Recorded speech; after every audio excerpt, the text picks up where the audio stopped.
Here's where things get super intense. Now we're going to introduce some serious algebraic vocabulary. And I'm going to try to relate it back to the original diagrams just to show you where we get these ideas from. So we're trying to build an equation. And the way that we do that now is we have value equals coefficient plus constant. Whew, that is quite a lot to take in. Let's break down those terms one by one. Value is going to be represented by the letter Y.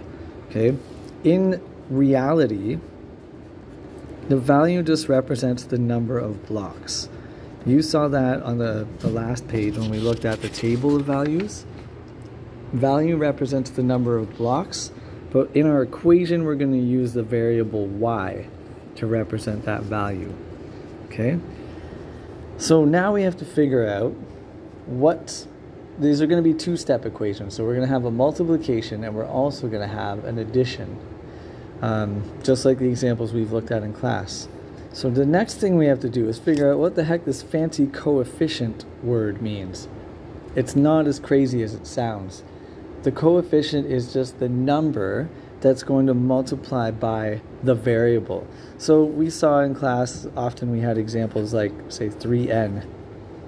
And we know that every time you see a number directly attached to a variable, or a letter, that means it's a multiplication. So this is the coefficient. 3n means 3 times n. Well, in our equation, we're going to create a coefficient. We just need to know which which number to multiply the variable by. So we're using x, and that's going to represent the term number.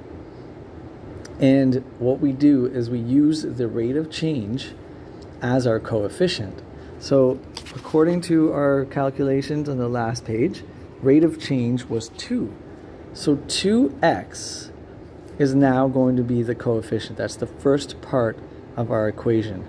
So that means any term we look at, let's say we wanted to know how many blocks would be in the fifth diagram. Well, we would use the number 5 and we would substitute that for x, and we'd have to multiply it by 2 first before we do anything else. Okay?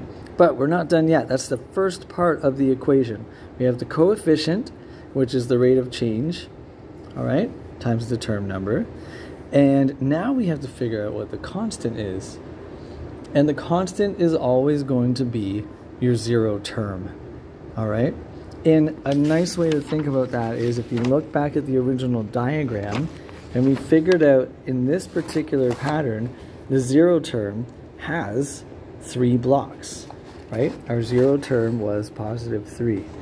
So that means these 3 blocks that you see in the middle are constant in every diagram, right? So if you're trying to build an equation and you need to find a constant, it helps to be able to recognize that in the actual diagrams as it happens. So we need to figure out now how to build the equation in its totality. So we have y, which is the number of blocks, equals 2x, so that means 2 times whatever diagram number or term number we're looking for, plus 3, because that's our constant. So no matter what term we look at, even if we look at the 100th diagram, we're always going to have to add those 3 original blocks to our total. Okay? And that's how we build an equation. Value, so number of blocks in total, equals coefficient, which is rate of change, times the variable x, plus the constant, which is the zero term.